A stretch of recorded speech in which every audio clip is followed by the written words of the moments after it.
It's always important to be appreciative of colleagues who offer help whenever you need it, but you also have to be mindful of other colleagues who have different intentions. These are colleagues, and you know them. A lot of them are like this, who tend to dip their noses into everything that you do. They nitpick on every slide that you make. They criticize your work. It comes at the guise of wanting to help, but really all that they want is to make themselves feel superior, that they are correct all the time, and it comes at the cost of implying that you're wrong, which demoralizes you.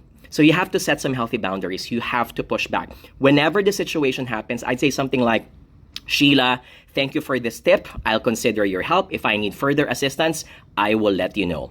Or I'd say something like, Michael, thank you for that idea, but I think I got this. I'll prefer to do an alternative route instead.